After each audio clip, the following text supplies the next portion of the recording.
Hello everyone, welcome to this week's Engineering Club, and today we'll be recording a session for Step and STEM about Arduino programming. So, why do you use Arduino? Arduino programming is helpful for hardware development, allowing you to create interactive electronic projects. With Arduino, you can control sensors, lights, motors, and other devices by writing code into the Arduino IDE, which is the platform which you use to program Arduinos.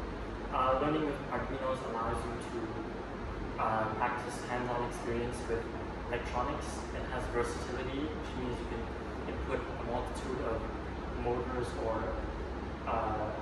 machines into Arduino. It also has a huge community where they can help support you with different Arduino projects, and it is the foundation of much of what is electrical engineering and how you would program a processor. So what is Arduino IDE? So it's the platform that is used to run the Arduino. Arduino IDE is a cross-platform application, meaning that you can use it across all platforms to write code and upload to your Arduino board. The main components include the code and the serial monitor. Basically, you have this part of the code, which when the code is run, it will collect data, and the data will be stored in the serial monitor. And Arduino, the program is based on the language of C or C++. And if you know these coding languages, you would know that the structure is really similar. And although Arduino IDE is much simpler and has a lot of custom commands for different parts, or for example, like a sensor or a temperature sensor, you would have custom commands built into the Arduino IDE. So the basic structure is of the code is split into two parts. There's the setup and the loop. So the setup is where when you press run on the Arduino board, it's the commands that will be made. And so you use this setup part to initialize variables, pin modes, and the start of using libraries. So if you wanted to attach like a distance sensor or like a digital screen, you would have specific libraries of codes where you have to initiate in the setup part. And after that is the loop section. This is where the bulk of the code is. So if you want to turn on LED, turn it off, it's all going to be part of this loop.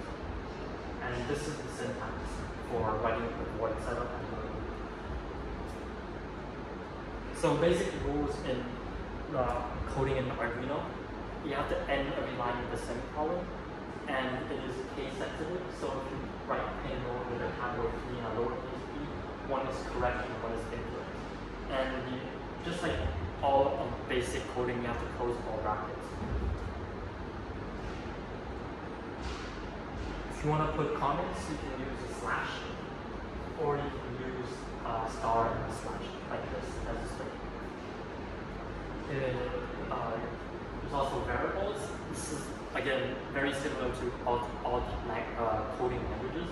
Have int, which is integer numbers, have float, which includes decimals, have a character, which is single characters, have boolean, which is considered true or false, and you can use the constant function to make the variable unchangeable. The way you initiate a variable, again, in the void setup part, is you would write int and then the variable name equals to some value. And that's how you initiate. So some basic commands. You first need to know conditions. You have equal to, not equal to, greater than, less than, greater than or equal to, or less than or equal to. So conditions are used later in the presentation. And again, the syntax for writing these conditions is in the brackets. You also have logical operations. So you have and, which is type like this, have or, which is type like this, and not, which is an exclamation.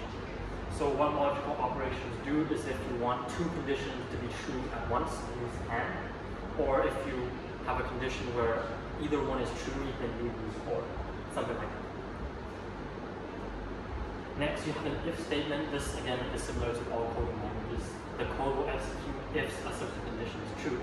So for example, if some value, some integer is more than this value, then this code underneath will happen. In addition, there's also if else. So if the condition is true, something will happen. But if it's not the case above, then it will execute another command. You also have a for loop. This is how you initiate it. This is the syntax, in which there's three main components separated by semicolons. And you can kind of read this similar to sigma notation, where you have an integer I that starts at 0, and then in this part means that it increases at an increment of 1 each time, and then I will not be less than 10. So this means that it would initiate the code 10 times. So this could be read similar to the sigma notation, where it's 10 and have R equals 1 and have whatever code after that. We also have a while loop, so while the condition is true, the code will continue to run. And therefore, if you have a while loop, you would need to make the condition false somehow in order to break out the loop. In which case, if you don't do that, you would have an infinite loop. Also have arithmetic operations. This is used for integers and float variables of addition, subtraction, multiplication, division, and modulus, which is you would find the remainder of two numbers. And again, this is syntax for running these arithmetic operations. Next, we have Arduino specific commands. So it is first worthy to know how the Arduino board is structured. So you can see we have pins underneath here. We have one pin. Each of these numbers is an output in which you would plug the Arduino into parts of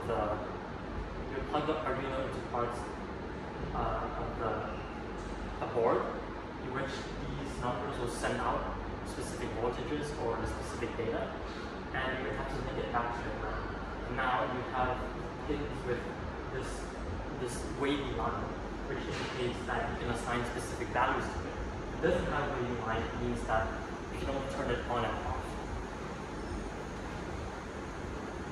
You have, so moving on, you have the pin mode function, and this is used for, again, a pin that doesn't have a wavy line, so it's either on and off. And you would assign the pin number, and then say if it's output or input. Digital write means that you assign which pin that you want to activate, and high, or you put it either high or low, meaning that it either turns on or turns off. And you can have digital read. In this case, you could set a variable as the result of something turning on and off. So the variable will be high. The variable will be high if the component is on. It will be low if the component is off. Now you have analog write. So basically digital is on and off only, while analog is you can assign specific numbers. So again, analog is the part of the pins that have the wavy line. And the analog write, you write analog write, and then you have a pin number and the specific value that you want to send it. And this is similar to digital read. We have analog read. And also have delay, which is you pause the program for a specific number of milliseconds, and if you delay 1,000, means that you delay the program by 1 second. So that is it for all the presentation for today. I have a challenge for you guys, just to program the Arduinos that you have on the table, and program the Arduino to turn on and off in 2-second intervals for 10 minutes. And for the purposes of STEM and STEM, this is where the session ends.